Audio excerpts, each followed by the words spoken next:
Esta semana la cartelera de Puerto Rico se llenan con los espíritus de The Conjuring 2 y solo nosotros tenemos a su director en exclusiva.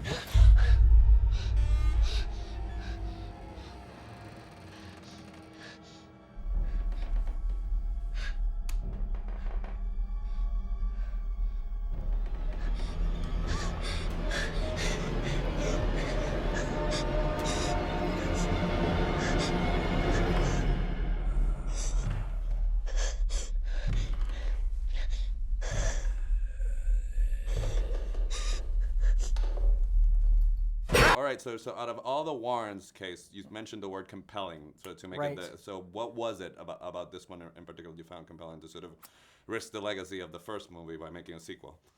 Well, yes. I mean, there is that concern But going you're to okay. it. You're okay. Yeah. I mean, but yeah, believe me, there was a lot of apprehension early on about coming back and tackling on number two. With a movie that was so beloved. But but kind of what ultimately got me excited as well was the story and where we could go with number two that felt different to the first film. And with this particular case, it really allowed me, to give the film a very different look, a very different aesthetic and flavor. And so by taking it out of America and moving it to England, just really helped with it aesthetically, and allows me to challenge myself as a filmmaker to find a different visual palette. Sleeping, hold still, and action. Okay, and action. Peggy! Come on!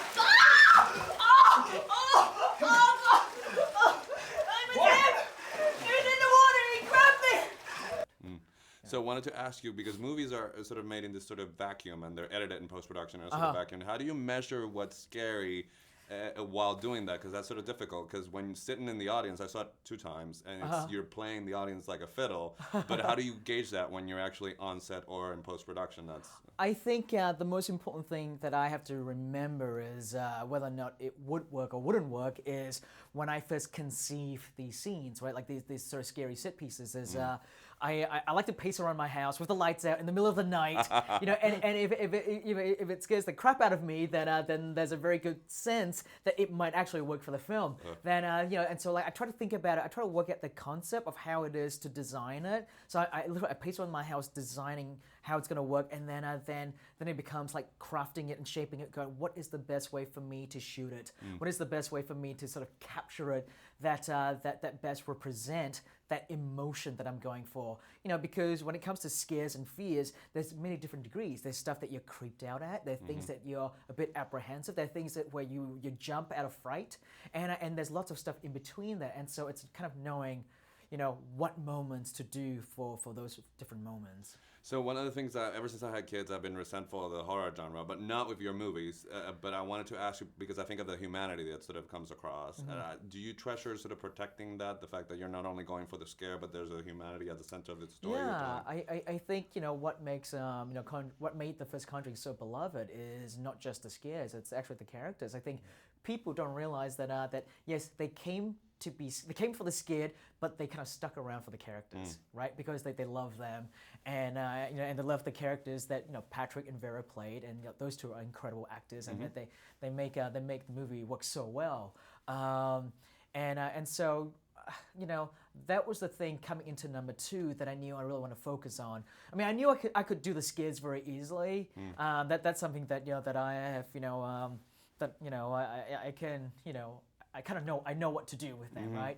But when it comes to the human element stuff, I really push to try and write the best character and present the best characters out there, because at the end of the day, if you truly are invested and you care about these guys, then it doesn't matter. Then whatever scary situation comes along, you'll be even more terrified.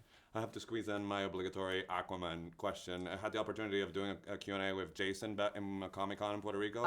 He's a firecracker. So is that part of his personality? Do you think it's going to filter through in your take and his take of what this hero is going to be? I think you got to play up to that sort of larger than life character, right? You kind of need to accept who he is and kind of understand what that is and know what it is that you're playing with. So that's a big part of it. So for the last 10 seconds, you're awesome. So Chris Farley talking to us. Thank you, sir. Thank you, sir. You're off.